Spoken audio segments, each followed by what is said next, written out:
Alam nyo guys kung ano yung nakakatawa dito. Merong isang vlogger na nandoon ngayon sa Hakbang Maisog doon sa Davao.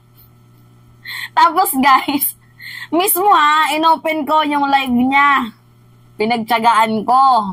Recent lang to guys, mga 20 minutes ago. Since nung napanood ko, and I know na live pa din siya ngayon. Sabi niya.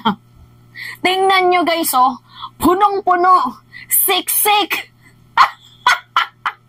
Tapos nung tinignan, yung video guys, makikita nyo. Hindi ako nagsisinungaling. Mabibilang mo lang talaga guys, ang tao. Alam nyo kasi guys, di ba merong prayer rally ngayon, ang Hakbang Maisog. Siyempre, pagkakataon na din ito guys ng mga kandidato, 'di ba kasi madaming tao daw ang attend, expected daw nila is 100,000. So talagang may mga kandidato diyan na magpapakita ng suporta dito kay kay Gov na nasuspinde, as well as din sa former President Duterte. So ginagamit nila guys ang pagkakataong ito para naman reflection again na sirain ang reputasyon ni President Marcos. Anyway, bago natin i-topic kung sino nga ba yung nasuspending Gov na yan, panoodin muna natin itong isang vlogger guys. Tanginang yan. Punong-puno daw. O, tingnan nyo At punong-puno, siksik, liglig, umapaw. O kaya kasunod na, palibot mo.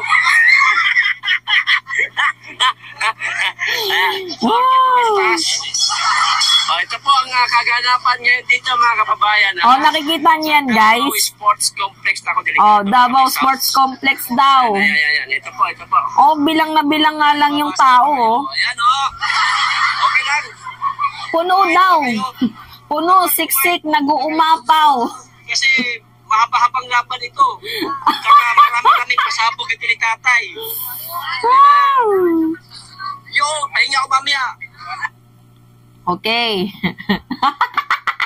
Hindi talaga ako makamove on dun sa sinabi. Sinabi ng vlogger na yan. Na puno, siksik, nag-uumapaw! Ewan ko sa inyo. Meron bang nag-uumapaw na tatatlo lang minsan nga, yung nakikita mo? Anyway, yung prayer rally na to guys is para po inaalay nila itong candlelight prayer, diba, sa sports complex ng Davao para dito kay Gov Edwin Hubahib na nasuspinde. So, iaalay nila ang kanilang prayer rally para dito kay Gov. Kasi ang ginawa daw kay Gov guys is panggigipit, power tripping daw po. Yan po guys ang kanilang rason. Anyway, yung katotohanan kasi dito guys, meron pong nakitaan allegedly ng abuse of authority itong si Edwin Hubahib. Pero guys, suspinde siya pero hindi pa naman siya natanggal. Iba po guys yung suspinde sa preventive suspension, which is pinatawan siya guys ng 60 days, and after 60 days balik ulit siya sa kanyang trabaho. Yun po yun guys, hindi naman po siya yung permanently na nasuspinde. So ngayon, inaasahan daw po nila na merong dadalong 100,000 people. 100,000! Tapos nung pinanood natin guys, nabibilang nga lang sa daliri natin, di ba? O, tingnan nyo ulit yung puno at siksik. Punong-puno, siksik, liglig, umapaw. Kasunod na, palibot mo. Akit ko kayo sa taas. Yan, nakikita nyo naman yan guys, no? Dito, kababayan, sa Davao Sports Complex. Yan. Baka may sounds. Puno, siksik, nag-uumapaw. Pero halos mabilang mo lang ang mga tao. Kumain na ba kayo? Dapat kumain po muna kayo. Kasi mahaba-habang laban ito. Tsaka marami-raming pasabog ito. Sino tong vlogger na to? Diba? Pahinga ko mamaya. Anyway, yan. Yan guys yung video na sinasabi niya. Tingnan nyo guys kung gano'n napakasinungaling ng mga vlogger ni Duterte. Mantakin nyo puno, siksik, nag-uumapaw. Pwede mo yang sabihin kapag kumpleto na kayo. Maniniwala ako. Nagdadatingan pa nga lang, sasabihin mo puno, siksik, nag-uumapaw. Kundi ka ba naman kundi ka ba naman sinungaling? Diba? Itong mga taong to, nagpe-prayer rally kasi hindi talaga effective guys yung prayer rally nila sa sa Davao, pangalawa sa Jutang Gininang Ginemis, Cebu, tapos sa Liwasang Bonifacio. Hindi guys umepek as well as yung paninira nila. Napulburon, adik, bangag, hindi umepekto. Tapos recently gustong magkagera.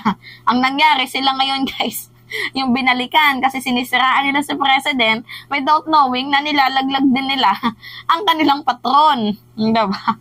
So ngayon nga po guys, alam nyo naman yung purpose ng prayer rally na yan. Pustahan tayo. Makikita nyo dyan si Vic Rodriguez. Pustahan tayo. Isa na din dyan si Glenn Chong. Pustahan tayo. Yan yung mga taong gustong maging senador. Diba? Sino pa ba? Harry Roque. Staan tayo. Diba? Staan tayo. Bukod kay Harry Roque, for sure din ako na posible na nandyan si Trixie. Diba? Apat pala, Trixie. O nga, kilalado na namin yung mga a-attention. Tapos yung mga vloggers ni Pastor. Pati ni Tatay Diggs ko, tatay. Dyan na yan. Mga magsasalita yan dyan. Alam na natin yan. 100K daw. Anyway, tingnan natin guys. Kasi ito yung sabi ni Governor. Yung hakbang may prayer rally sa Tagum, sabi ni Davao Norte na papuntahan ni FPRRD sa April 14. Sure na daw to. Ngayon to guys.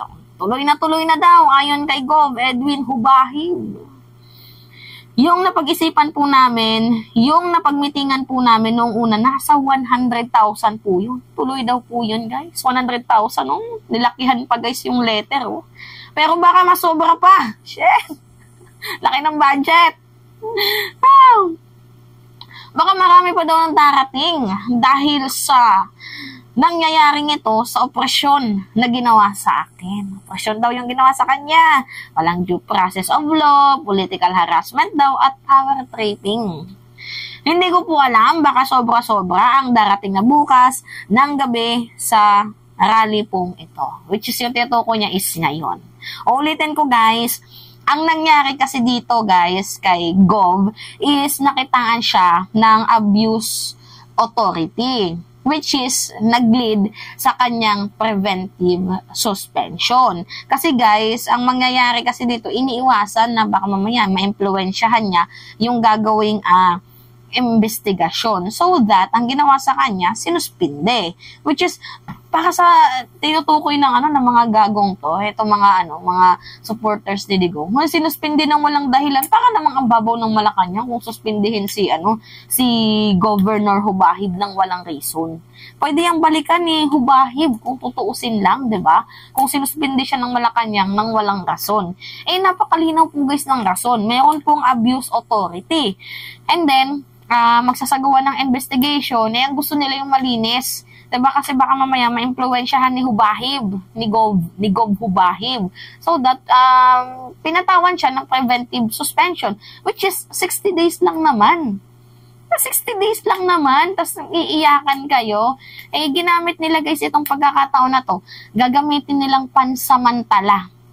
Diba? Itong pagkakataong to para sirain. Well, yun naman talaga guys yung ng hakbang maisog. Sirain, diba? Papangitin, demolition job nga ang ginagawa sa ating presidente.